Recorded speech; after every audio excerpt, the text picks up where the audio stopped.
Some say they're novelty. Some say they're gimmicky. Some say they're just flat out weird. There has been a wave of sculptural heels in fashion. Everything from balloon heels, nail polish, broken eggshells, all of the things, including spear heels. Sphere? Is it sphere? Yes, sphere heels. Why can we not just say circular? But anyway, sculptural heels in fashion. Today I want to talk about the pair that surprised me the most. They are from Yume, and they are not gimmicky at all. These are the Yume Love Boots. And yes, the heel is literally shaped like a heart.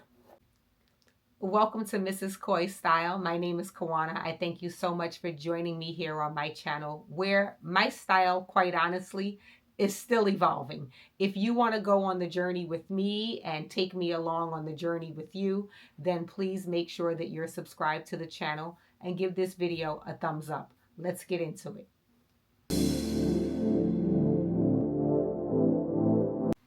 At first glance, it may look like a novelty shoe. It certainly did to me.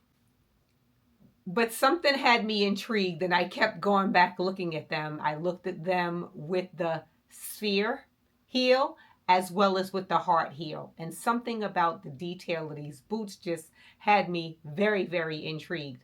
And by the time I saw them on influencer Shanae Walker, the way that she styled them up, it just gave it the complete, ultimate, cool girl, edgy street vibes that I'm all about, all down for. Didn't make them look girly and gimmicky and novelty and childish at all. So, I had to pull the trigger. Many of the other novelty shoes, the actual detail seems to overwhelm the shoe and make them appear to be very, as I mentioned earlier, gimmicky. I don't get that vibe from these boots at all. The heart heel adds some playfulness to the silhouette, but it doesn't make it look childish. The way to make these boots more edgy when you're incorporating them into your wardrobe, it can be worn with denim, as I've shown in the try-on. It can be worn with maybe a structured coat, a motorcycle jacket, definitely something leather to edge it up and really bring in that playfulness of the boot. I just think they're incredibly cool. So because I always like to incorporate just a little bit of history for those of you who are interested, because many of you may be like me who were asking, who is Yume anyway? Yume is an Amsterdam-based design team that debuted in 2018. Well, there's some controversy around that between it being 2018 and 2020. But anyway, here we are in 2026. They combine traditional Japanese styles, silhouettes, kind of making me think geisha girl, the wooden sandals, but along with art and structure. They are most recognized by their puffy architectural structures of their shoes. The boots are sustainable, made with vegan leather, plant-based materials. In fact, let me not butcher it. Let me get it correct. We go to the source. They are 29% bamboo, 19% cotton, 52% PU, and the packaging is 100% recycled, biodegradable carbon. So we have this beautiful architectural, phenomenal boot, and it's also made with sustainable materials. It's a win over here, a win over there, and a win everywhere. So it occurred to me, some people care about sustainability, some people care what items are made of, but what you and I really, really care about is the fit, the comfort. are they actually wearable shoes in real life? Okay, I purchased these in my true to size Euro. They fit absolutely perfectly. There's no discomfort in that way. I'm not sure of the reason why, but I will say that it takes a little getting used to standing on the heel. And I'm not sure why. Not in a bad way, not that I felt like I would like tip over and fall, but just in a way that I'm kind of trying to adjust to the comfort. I wouldn't say that they're necessarily immediately comfortable, but it's not the sort of discomfort that requires that you break them in, if you understand what I'm saying. I think it's more just a matter of getting used to them, because you see this kind of wooden detail here is is given very geisha, right? Very Japanese. So I don't.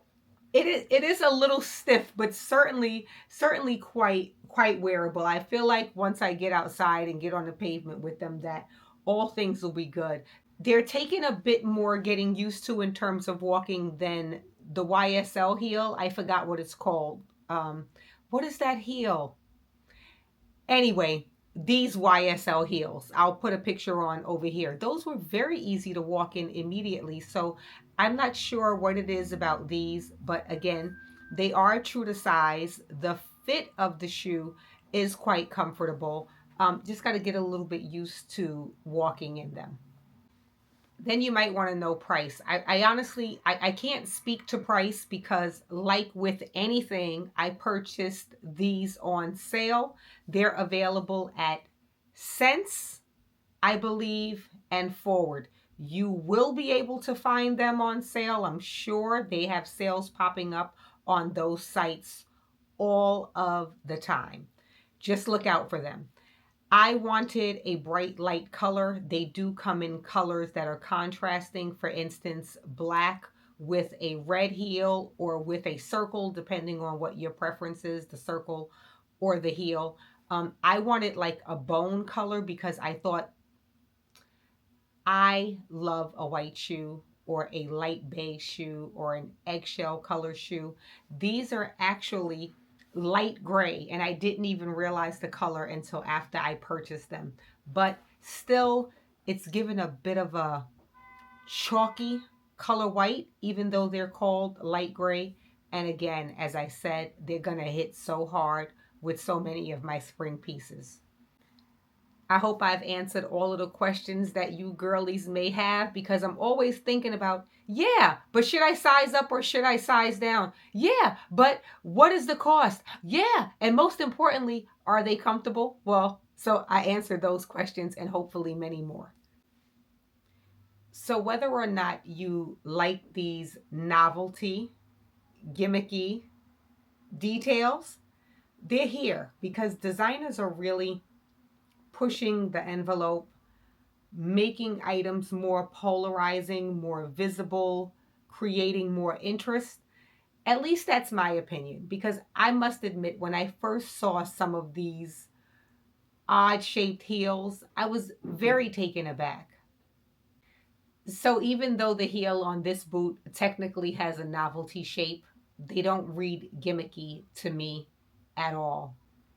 They feel like a piece of art, something structural, something that's going to evoke conversation, something that's going to evoke joy each time I look at them in my closet, and something that's going to spark conversation when I wear them.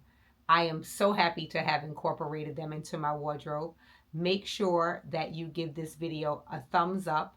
Make sure that you are subscribed to my channel so that you can see how I'm going to be styling these up, because yes, I do wear boots in the spring, and to me these boots are very spring, very spring, and I'm going to be springing them into action all spring long. Please do not forget to give this video a thumbs up, subscribe if you haven't, and I'll see you in the next one. Take care.